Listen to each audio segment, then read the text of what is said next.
Hello बच्चों, let's start this question. So this question says, what do you understand by dimension of a physical quantity? Physical quantity की dimension से आप क्या समझते हैं? Discuss the principle of homogeneity of dimensions, giving an examples. Okay? तो चलिए बच्चों, अब हम इस क्वेश्चन को स्टार्ट करते हैं। तो देखिए बच्चों, इस क्वेश्चन का जो आपका की कॉन्सेप्ट है, इस क्वेश्चन का हम की कॉन्सेप्ट यहाँ पर लिख सकते हैं।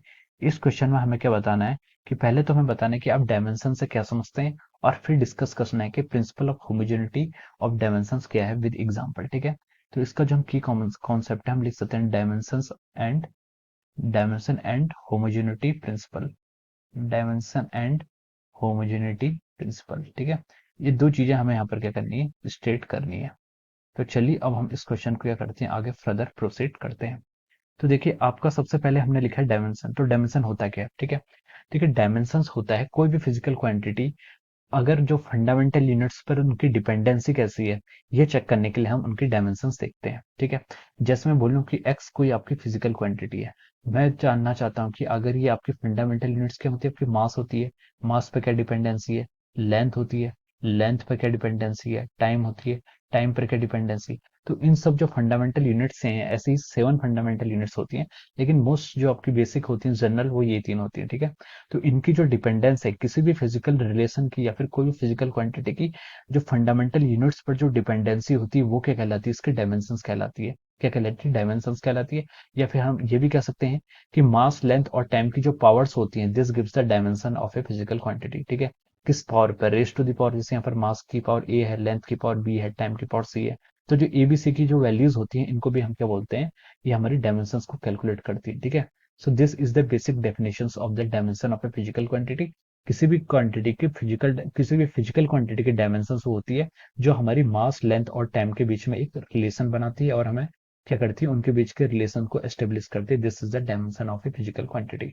अब नेक्स्ट उसने हमसे पूछा हुआ है कि discuss the principal of homogeneity of dimensions. ठीक है, principal of homogeneity of dimensions को हमें क्या करना है, यहाँ पर एक्सप्लेन करना है। ठीक है, अब देखिए यहाँ पर हम लिख लेते हैं होमोजेनिटी प्रिंसिपल। ठीक है, होमोजेनिटी प्रिंसिपल। ओके, तो देखिए, जो आपका प्रिंसिपल ऑफ होमोजेनिटी है, प्रिंसिपल ऑफ होमोजेनिटी आपका किसी भी फिजिकल रिलेशन में, अगर आपको कोई भी फिजिकल रिलेशन दिया हुआ है, जिसमें बोल रहा हूँ energy is equal to half M B square, ये आपको क्वेश्चन में गिवन है। ठीक है, किसी भी फिजिकल रिलेशन से की करेक्टनेस को चेक करने के लिए हम प्रिंसिपल ऑफ होमोजेनिटी का क्या करते हैं, यूज करते हैं। Principle of homogeneity is use to check the correctness of any relation. ठीक है, किसी भी रिलेशन की क्या हम करते हैं, करेक्टनेस को चेक करने के लिए हम इसका क्या करते हैं, यूज करते हैं। तो हम इसके लिख सकते हैं थोड़ा सा इसके बारे में। ठीक है, to check the correctness to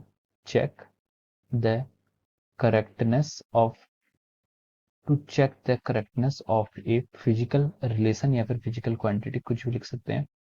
to check the correctness of a physical relation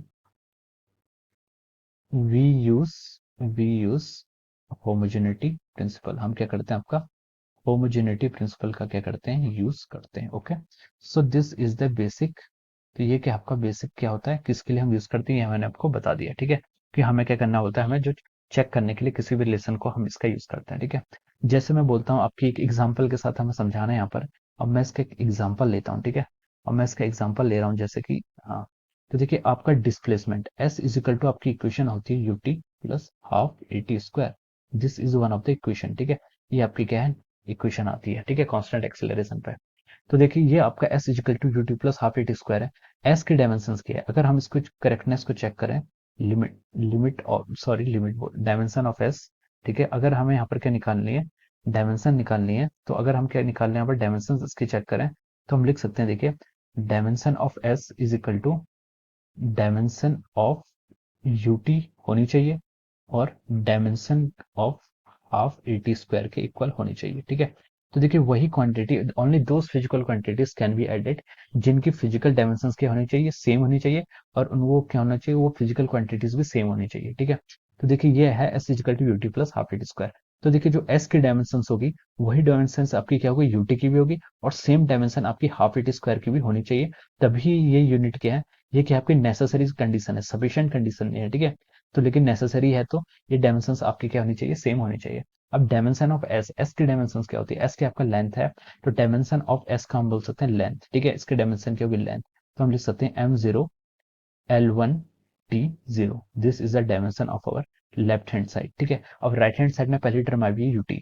UT की डायमेंशन को हम कैसे लिख सकते हैं?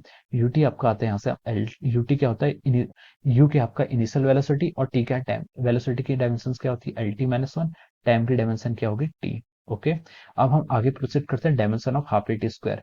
हाफ की कोई डायमेंशन नहीं है कि कांस्टेंट है, एक्सेलरेशन की डायमेंशन क्या होती है आपकी, L T minus two into of our T का स्क्वायर। ठीक है, तो अगर हम तीनों तरफ के अब डायमेंशन को देखें क्या ये इक्वल आ रही है, तो पहला आ रहा है आपका M zero L T zero, ये आपकी लेंथ की डायमेंशन है। फिर हम दूसरा देखेंगे, एम की कोई डायमेंशन नहीं है, एल की डायमेंशन है, टाइम की अगेन कोई डायमेंशन नहीं है, टी माइनस वन और प्लस वन जीरो हो जाएगा। यहाँ पर देखिए एम की कोई डायमेंशन नहीं है, एल है, और टाइम की अगेन कोई डायमेंशन नहीं है। ठीक है, तो देखिए तीनों में आपका, तीनों में मतलब एस की डायमेंशन भी आपकी एल आई है, यूटी की डायमेंशन भी एल के इक्वल आई है, हाफ ए टी स्क्वायर की डायमेंशन भी एल के इक्वल आई है। तो हम कह सकते हैं कि this formula is dimensionally correct.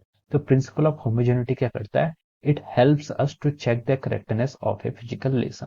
कोई भी फिजिकल रिलेशन अगर करेक्ट है या राइट है, ये चेक करने के लिए हमारा प्रिंसिपल ऑफ होमोजेनिटी यूजफुल है। ठीक है, so I hope you all understood this concept. All the best and thank you so much.